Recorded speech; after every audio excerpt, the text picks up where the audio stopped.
Joel Brashear here, coming to you from the Wendover kitchen. It's the historic home of Mary Breckinridge, and I got a great recipe I'm going to show you today. It's supplied by Northfork Local Foods. They've got a great sliding scale CSA they'd love to tell you more about. Check them out online. They got a great Facebook page.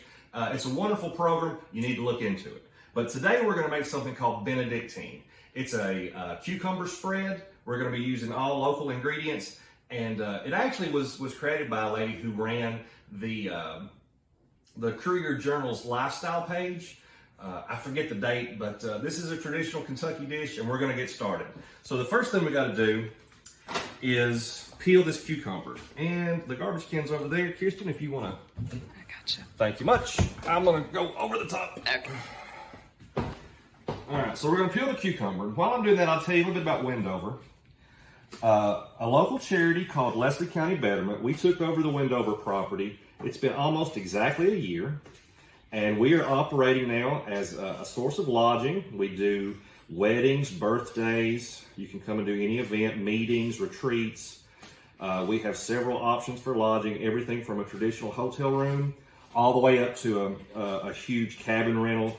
So, you know, if you're looking for something local to stay, if you have folks coming into town, we'd love to have you. It's a beautiful home here at the Big House, built in the 1920s, but it's got every modern convenience. And if I don't tell you that we have lightning fast internet, my friend Frank Baker will be very upset. So it's all the modern conveniences with the rich tradition of Mary Breckinridge. If you don't know Mary Breckinridge's story, she brought modern medicine to the mountains. She was looking at the issues of the day, and infant mortality and maternal mortality were huge issues. So she came to Leslie County and started the midwifery program. So that's a legacy we're carrying on. Super proud of it. We'd love for you to come and check it out and hear more about it. So we've peeled our cucumber. You're going to slice that in half. See all these seeds and kind of watery? We want to get that out of there. We're going to take a spoon and just kind of scoop that out. Okay, now if you want to grow your own cucumbers, sure, you can keep those. I have a brown thumb, so I won't be doing that. So there you go. If you leave the seeds and that kind of watery stuff in there, your dip, this benedictine is sort of a dip / spread. It'll get way too watery on you, and it just won't be very appetizing. So there we go. Get it kind of like a canoe. And I found this today, this old box grater. Now, this is the one I brought from home. This is what I use, but look how cool that is. I'm sure everybody's mom and grandma had one of these, so I'm going to use this today. You're going to grate it down. Now, I believe that cucumbers are in the melon family.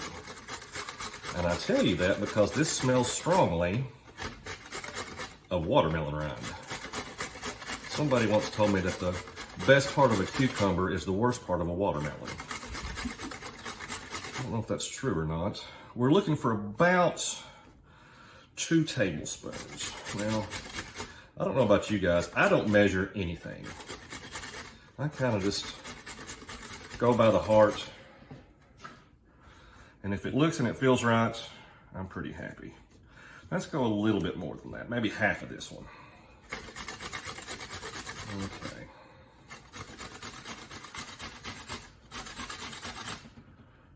That looks pretty good. So we got our bowl over here. We're gonna combine everything in the bowl.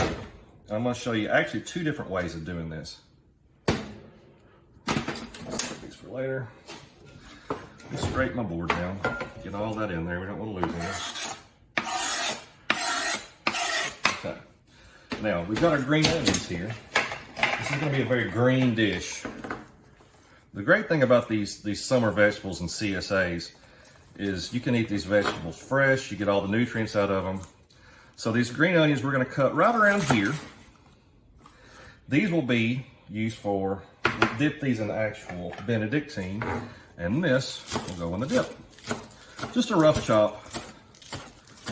If you want to be super fancy about it, you can go with the second method we're going to do, and these will be put it in the blender here in just a few minutes. So there goes that. That's plenty. Okay, then we need 1 clove of garlic. And I'll show you how I do it. Let's get one out. Easier said than done. There we go.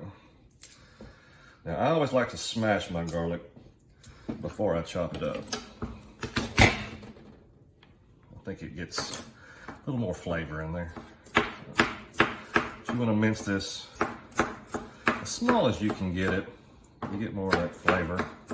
If you chop your garlic a little bigger, you won't have as strong a flavor, but somebody will get a big bite of garlic. So, I like it nice, finely chopped.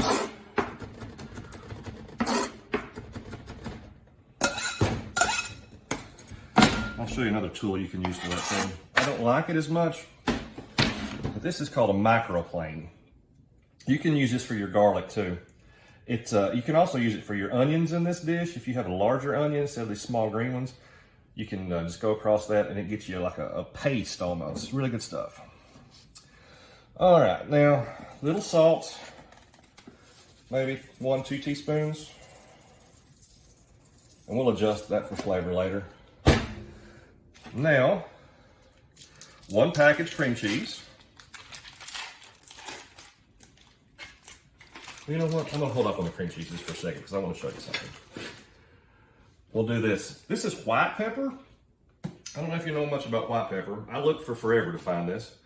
The recipe called for white pepper, and I think it's mainly because, well, I'll use this side. The black pepper will just have little flakes in there, like little black dots, and this looks better. Obviously, you can use black pepper if that's all you got, but I found white pepper, so I'm going to use it. Just a little bit there. Okay, now we're going to stir this up. Now, if you like your dips chunky, you can totally just go with this. But if you want it smoother, creamier, you can take this and go to the blender. So Kirsten, if you would, hand me. Kirsten's doing double duty. She's on camera and she's a sous chef. Good stuff. It's like stuck.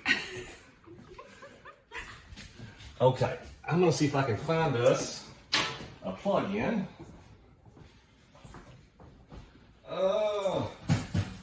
In television, we call this live to tape. All that means is we're doing everything in tape. Okay, found one. There's some above those cups as well, if it's easier for you. Above the cups? Look at the white cup. Yeah. Okay. We're gonna go right over here. I'm gonna move the toaster.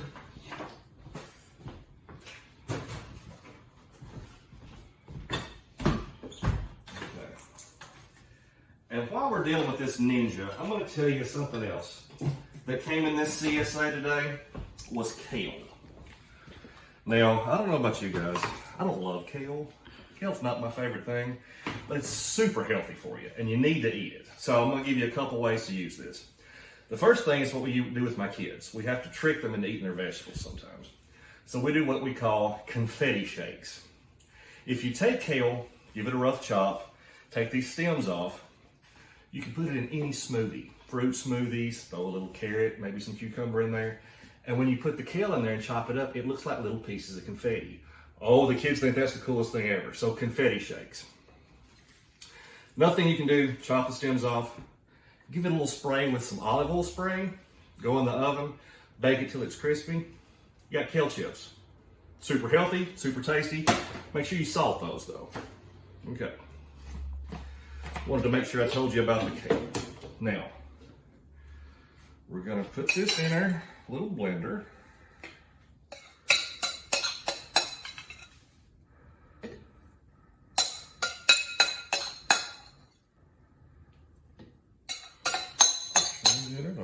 Okay. Like I said, if you want to just go straight with the cream cheese and the mayonnaise, you could do that, but I like to get it a little finer. So let's go over here. We might need to put a splash of water in this, but we'll give it a go. Power. And we'll go.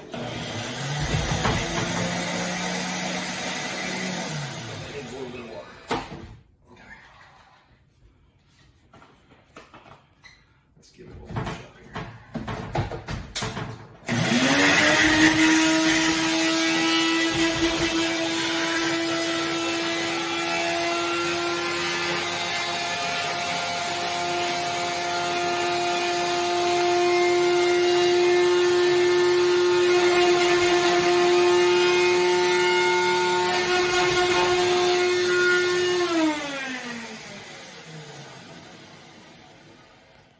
Okay, that got us a pretty good paste.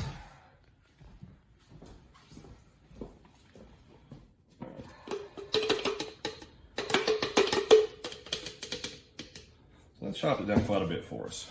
Let's get this back out into the bowl. Oh, it smells just like summertime.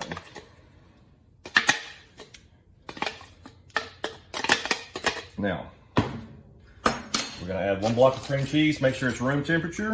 That makes it easier to mix up. So room temperature, it's sticking to the foil. There we go. Then you're going to do 2 tablespoons of mayonnaise. You could use Miracle Whip or salad dressing if you like. I'm a big fan of Duke's. They don't pay me to say that. I just think it tastes better. Now, if you like it a little spicy, I've got some hot sauce. You don't have to do this, but it does give it a little kick. And because we're recording, it doesn't want to open. There we go. Splash, splash, splash. Couple shakes of dill weed. My mother has a rule. Anytime she makes a cold salad type dish, she always puts dill weed in it. That was part of the original recipe, so I think we go along with it. And then here's something I thought was fun. Some green food coloring. This was part of the original recipe. Just 2 drops. And then we stir it up. Oh, that is neon green, isn't it? Leprechaun green. I mean, I guess you could make this for St. Patty's Day. Yeah, it's an option.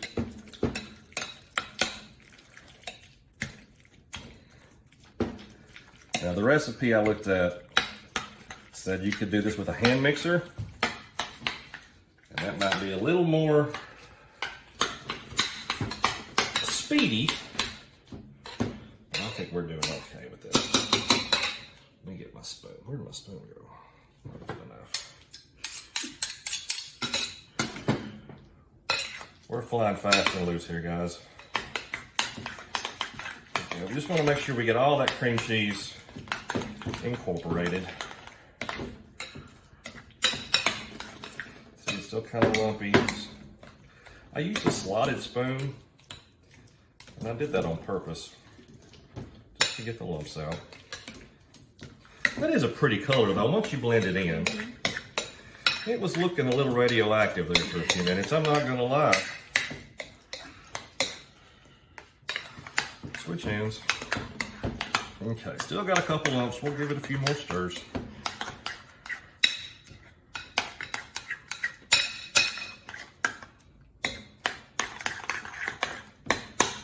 That's looking pretty good. Okay, now let's give it a quick taste. See if we need to adjust anything. I'm going to use this onion.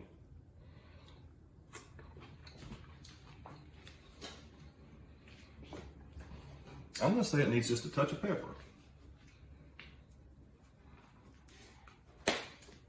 Just a touch though, not much. Okay. It's got a great texture. The cucumber comes through. I'm gonna be honest with you guys, I'm not a fan of cucumbers. I don't know if I told you that earlier, but I like this spread. I think it's got a great summer flavor. And it's great for parties. You can make it ahead of time, which is fantastic. So it's good for entertaining. So I found this when I got to Wendover today. It's a little entertaining tray. So here, let's do this. Let's make this a little tray up. I think I left my box of crackers right over there if you want. Thank you. let's go ahead. Oh, lost my garlic. We can make some carrot spears. Some of these are bite-sized already. We'll just cut the ends off. I took the time and peeled them before we started filming. That's a little thick.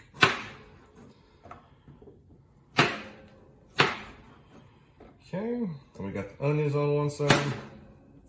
It's also great with celery, radishes. What's that fancy French word? Some people use crudité. Yeah, that stuff. Oh, here's some celery.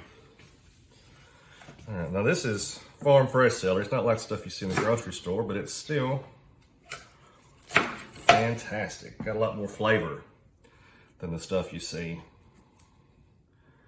in the store, so that's perfect. And then we'll do some crackers. I won't show you the brand name of these, but they're very social, very tasty. And of course we're filming, so they won't open either.